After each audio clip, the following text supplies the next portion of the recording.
कहानी की शुरुआत होती है रेज़म्बोल नाम के एक गांव में, जहां के लोग एल्केमी नाम की विद्या का इस्तेमाल करते थे। इस विद्या के जरिए लोहे की चीजें भी सोने की हो जाती थी और कुछ लोग तो इस विद्या का इस्तेमाल मरे हुए लोगों को जिंदा करने के लिए भी करते थे। मगर ये अफवाह थी कि अगर एक्सपेरिमेंट के दौरान कोई भी गड़बड़ी हुई तो भयंकर तबाही मचेगी। इसके बाद हम एडवर्ड और अल्फोंसे नाम के दो भाइयों को देखते हैं, जो कि बचपन से ही एल्केमी सीख रहे थे। वो अपनी लाइब्रेरी की किताबों की मदद से एक्सपेरिमेंट्स करते रहते। एक दिन उन्होंने एक खिलौना बनाया और दौड़कर अपनी माँ को दिखाने गए, पर अचानक उनकी माँ को दिल का दौरा पड़ गया और उनकी मौके पर ही मौत हो गई। अब दोनों भाइयों की देखभाल करने वाला कोई नहीं था। तब एडवर्ड ने कहा कि वो एल्केमी के जरिए अपनी माँ को फिर से जिंदा कर सकते हैं, पर अल्फोंसे ने कहा कि यह बहुत खतरनाक है और अगर गड़बड़ी हो गई तो फिर क्या होगा। लेकिन एडवर्ड ने जैसे तैसे उसे मना लिया। इसके बाद उन्होंने किताब में लिखा हुआ सारा सामान इकट्ठा किया और एक जादुई गोले के बीच में रख दिया। फिर जैसे ही उन्होंने मंत्र बोलने शुरू किए, अचानक गोले में जबरदस्त ऊर्जा पैदा होने लगी और वहाँ एक बहुत ही भयंकर बवंडर बन गया। कुछ ही पलों में उस जादुई बवंडर ने पूरा घर उखाड़ कर रख दिया। इस घटना के 20 साल बाद हम देखते हैं कि एडवर्ड एक पंडित के पीछे भाग रहा था, जिसके पास एक रहस्यमयी लाल पत्थर था। दरअसल ये पारस पत्थर था, जिसकी मदद से बिना ज्यादा तामझाम के एल्केमी की जा सकती थी। पर अचानक उस पंडित ने पत्थर की मदद से एडवर्ड के ऊपर बड़े बड़े पिलर्स से हमला कर दिया। इसके बाद उसने कई भयानक से दिखने वाले जीव एडवर्ड के पीछे लगा दिए। तब एडवर्ड ने भी अपनी जादुई छड़ी निकाली और तब हमें पता चला कि वो भी अब एक एल्केमिस्ट बन चुका था। तभी वहाँ एक रोबोट जैसा आदमी आया और उसने एक एक करके उन सारे अजीबोगरीब जीवों को मार गिराया। इस दौरान उसका हेलमेट नीचे गिर गया, पर उसका कोई शरीर था ही नहीं। इधर एडवर्ड को भी लोहे के हाथ पैर लगे थे, इसी वजह से सब उसे फुल मेटल एल्केमिस्ट कहते थे। आखिरकार उसने पंडित को लोहे के हाथ से मुक्का मारा और उसका वो लाल पत्थर नीचे गिर गया। एडवर्ड ने सोचा कि उसका मिशन पूरा हुआ, पर तभी वहाँ कर्नल मस्टैंग और उसकी फौज आ गई और उन्होंने पंडित और एडवर्ड दोनों को ही गिरफ्तार कर लिया। एडवर्ड ने उस लाल पत्थर की ओर इशारा करते हुए कहा कि ये पारस पत्थर है, पर कर्नल मस्टैंग ने उसे दिखाया कि वो नकली था। ये देखकर एडवर्ड बहुत दुखी हो गया, क्योंकि वो इतने सालों से उस पत्थर को ढूंढ रहा था। तभी वो रोबोट जैसा आदमी वापस आया, जो कि कोई और नहीं एडवर्ड का भाई अल्फोंसे ही था। बाद में सब मिलिट्री बेस पहुंचे तो कर्नल मस्टैंग ने कहा कि पारस पत्थर जैसी कोई चीज नहीं होती। वो पत्थर जो पंडित के पास था वो उसकी शक्तियों की वजह से चल रहा था। मगर एडवर्ड को अब भी विश्वास था कि कहीं ना कहीं उसे पारस पत्थर जरूर मिलेगा। वो इस पत्थर के जरिए अपने हाथ पैर और अपने भाई का शरीर वापस लाना चाहता था। खैर, फिर घर लौटते हुए एडवर्ड को अपनी बचपन की दोस्त विनरी मिल गई। जब उसे एडवर्ड की कहानी का पता चला तो उसने कहा कि वो भी उसकी मदद करेगी उस पत्थर को ढूंढने में। उधर वो पंडित मिलिट्री के चंगुल से बचते हुए एक खुफिया कमरे में पहुंचा, जहां 3 जादुई गैंगस्टर्स उसका इंतजार कर रहे थे। उनकी लीडर का नाम था लश। इसके अलावा ग्रुप में एनवी नाम की एक लंबी लड़की थी, जो किसी का भी भेष बना सकती थी, और ग्लूटोनी नाम का एक लड़का भी था, जो कुछ भी खा सकता था। असल में लश ने ही पंडित को किसी काम पर भेजा था, पर वो उस काम को पूरा नहीं कर सका, इसलिए लश ने गुस्से में अपने हाथ लंबे करके उसका गला घोटकर मार डाला और उसके मरने के बाद ग्लूटोनी उसे पूरा का पूरा खा गया। वहीं दूसरी ओर एडवर्ड सोने की कोशिश कर रहा था, पर उसे 20 साल पुरानी वो घटना याद आ रही थी। जब उनका एक्सपेरिमेंट असफल रहा तो एडवर्ड को सच के दरवाजे पर लाया गया, जहां इस ब्रह्मांड का सारा ज्ञान छुपा हुआ था। अचानक दरवाजा खुला और 2 भयानक हाथ उसे खींचकर अंदर ले गए। अब एडवर्ड ब्रह्मांड में तेजी से उड़ता हुआ जा रहा था और फिर अचानक उसे अपनी माँ दिखाई दी। उसने उन्हें छूने की कोशिश की, मगर अगले ही पल वो दरवाजे से बाहर आ गया। लेकिन अब एडवर्ड को एल्केमी का पूरा ज्ञान हो गया था।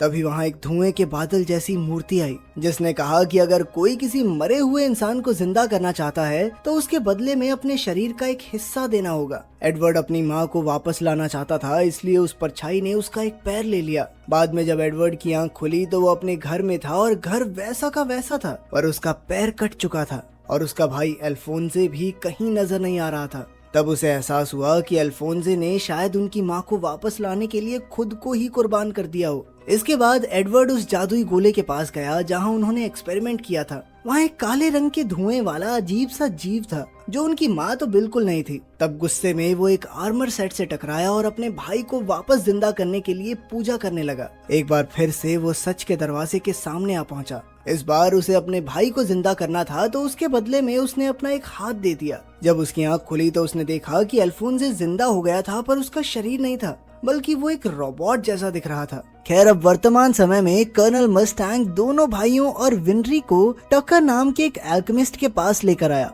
क्योंकि उन्हें उम्मीद थी कि यहाँ से पारस पत्थर की थोड़ी जानकारी मिल सकती है। टक्कर ने उन्हें अपने कई आविष्कार दिखाए। उसने कई जानवरों को मिलाकर नए जानवर बना दिए थे। बाद में एडवर्ड ने टक्कर को अपनी पूरी कहानी सुनाकर कहा कि वो कैसे भी करके पारस पत्थर तक पहुंचना चाहता है। टक्कर ने जवाब दिया कि वो ये तो नहीं जानता कि पत्थर कहाँ मिलेगा, लेकिन वो अपनी तरफ से एडवर्ड की पूरी मदद करेगा। इसके बाद एडवर्ड और विनरी ट्रेन से दूसरे शहर पहुंचे। यहाँ वो डॉक्टर मार्को से मिलने आए थे, जिसके पास पारस पत्थर की जानकारी थी। मगर जैसे ही वो उसके घर पहुंचे तो मार्को को लगा कि वो बुरे लोग हैं और उसने एडवर्ड और विनरी पर गोलियां चला दी। तब एडवर्ड को अपने आप को बचाने के लिए मार्को को बेहोश करना पड़ा। खैर, होश में आने के बाद मार्को कहने लगा कि अगर वो पारस पत्थर के बारे में ना ही जाने तो ही बेहतर है। तभी अचानक उसे कुछ महसूस हुआ और उसने खिड़की पर गोली चला दी। तब ये खुलासा होता है कि गैंगस्टर लश उनकी जासूसी कर रही थी। वो धीरे धीरे उन तीनों की ओर बढ़ने लगी। मार्को ने उस पर कई गोलियां चलाई, लेकिन लश पर कोई असर नहीं हुआ। आखिरकार उसने सबको दीवार में चिपका दिया और फिर मार्को के सीने में चाकू घोंप दिया। उसके जाने के बाद मार्को ने अपनी आखिरी सांसें गिनते हुए एडवर्ड को बताया कि पारस पत्थर का सच उसे लेबोरेटरी 5 में मिलेगा। असल में ये एक खुफिया बिल्डिंग थी जिसका इस्तेमाल मिलिट्री करती थी। बस इतना बताते ही मार्को की मौत हो गई। इसके बाद एडवर्ड सीधा टकर के घर पहुंचा और उसने देखा कि टकर ने एक इंसान और कुत्ते को मिलाकर नया जानवर बनाया था। टकर ने बताया कि इस एक्सपेरिमेंट के लिए उसने अपनी बेटी और अपने कुत्ते को कुर्बान कर दिया। इससे पहले के जानवर उसने अपनी पत्नी के शरीर के हिस्से इस्तेमाल करके बनाए थे। ये सुनकर एडवर्ड गुस्से से लाल हो गया और वो टकर को बुरी तरह पीटने लगा। वो तो उसे जान से मारने वाला था, लेकिन फिर ऐन वक्त पर अल्फोंसे ने वहाँ आकर उसे रोका। फिर टकर को अपनी पत्नी और बेटी की जान लेने के जुर्म में जेल में कैद कर दिया गया। इसके बाद एडवर्ड ने कई किताबों में लाइब्रेरी 5 के बारे में ढूंढने की कोशिश की, मगर कई हफ्तों की मेहनत के बाद भी कुछ हाथ नहीं लगा। पर एक शाम जब वो लाइब्रेरी में था तो मिलिट्री जनरल वहाँ आया और उसने बताया कि लेबोरेटरी 5 तो मिलिट्री के स्टोर रूम का नाम है, जिसे अब कोई भी इस्तेमाल नहीं करता। ये सुनते ही एडवर्ड तुरंत अपनी टीम के साथ वहाँ पहुँच गया। उधर एक मिलिट्री कैप्टन ने रिसर्च की तो पता चला कि लेबोरेटरी 5 तो असल में एक बहुत बड़ा जादुई गोला है। शायद यहाँ कोई बहुत बड़ा जादुई एक्सपेरिमेंट चल रहा था। उसने अपने ऑफिसर्स को इसकी खबर देने की सोची, पर बदकिस्मती से लश ने उसे रोक दिया। बेचारा कैप्टन जैसे तैसे घर से बाहर निकला और उसने जनरल को फोन किया, मगर तभी एनवी कर्नल मस्टैंग का भेष बनाकर वहां आई और कैप्टन का खून कर दिया। असल में वो कर्नल पर इल्जाम लगाकर उसे जेल में डालना चाहते थे। उनका प्लान कामयाब रहा क्योंकि कुछ लोगों ने उसे हत्या करते हुए देख लिया और पुलिस को खबर कर दी थी। वहीं दूसरी ओर वो पागल एल्केमिस्ट टकर भी जेल से भाग निकला। इधर एडवर्ड और उसके दोस्तों को भी गिरफ्तार कर लिया गया, क्योंकि वो अक्सर खूनी मस्टैंग के साथ दिखाई देते थे। उन्हें एक कमरे में कैद कर दिया गया, पर एडवर्ड बड़ी ही चालाकी से सबको लेकर भाग निकला। इसके बाद वो एक गाड़ी चुरा कर लेबोरेटरी 5 में पहुंचे,